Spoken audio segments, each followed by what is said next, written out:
હવે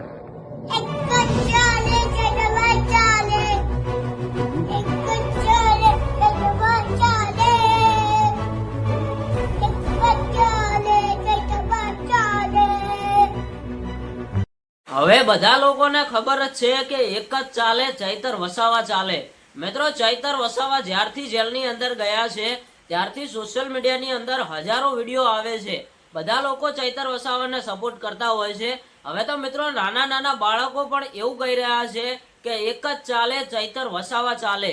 તમે સોશિયલ મીડિયાની અંદર જોતા હશો કે ચૈતર વસાવાના સપોર્ટમાં હજારો લોકો વિડીયો બનાવતા હશે, પણ હજારે હજાર લોકો એવું જ કહેતા હશે કે ચૈતર વસાવા સાચા, ચૈતર વસાવા સાચા। કોઈ પણ વ્યક્તિ એવો નહીં હોય કે એ આમ કહેતો હશે કે ચૈતર વસાવા ખોટા, ચૈતર વસાવા ભલે જેલમાં રહ્યા, તેમને બહાર ન કાઢશો, પણ બધા લોકો એવું જ કહી રહ્યા છે કે ચૈતર વસાવા 100% સાચા છે। તમે એમને ખોટી રીતે જેલમાં ફસાવ્યા છે। ચૈતર વસાવાને જરૂરથી ન્યાય મળવો પડે। ચૈતર વસાવાને જેલમાંથી છોડો। મિત્રો, ચૈતર વસાવા ડેડિયાપાડાના ધારાસભ્ય જ્યારથી જેલની અંદર ગયા છે ત્યારથી તેમને છોડાવવા માટે ઘણા બધા લોકોએ ઘણી બધી પ્રયાસો કર્યા છે, પણ મિત્રો ચૈતર વસાવા જેલમાંથી નથી છૂટતા। આજે 1 મહિનાથી પણ વધારે ટાઈમ થઈ ગયો, ચૈતર વસાવા હજુ સુધી જેલમાં છે। પણ હવે સોશિયલ મીડિયામાંથી એ સમાચાર મળી રહ્યા છે કે ચૈતર વસાવા હવે જેલની બહાર આવી શકે છે।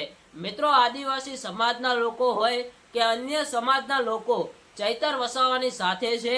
ચૈતર વસાવાના પત્નીએ ખુદ બતાવ્યું હતું કે હવે મારે તમારી જરૂર છે, એટલે કે ચૈતર વસાવાની જનતાની જરૂર છે।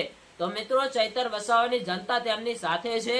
હવે 28 ઓગસ્ટના દિવસે ચૈતર વસાવાની ગુજરાત હાઈકોર્ટની અંદર જામીન અરજીની સુનાવણી છે। જોઈએ છીએ કે 28 ઓગસ્ટના દિવસે ચૈતર વસાવા જેલમાંથી છૂટે છે કે નથી છૂટતા। પણ મિત્રો, હવે ક્યાંક ને ક્યાંક એવું લાગી રહ્યું છે કે ચૈતર વસાવા 28 ઓગસ્ટના દિવસે જેલમાંથી છૂટી શકે છે।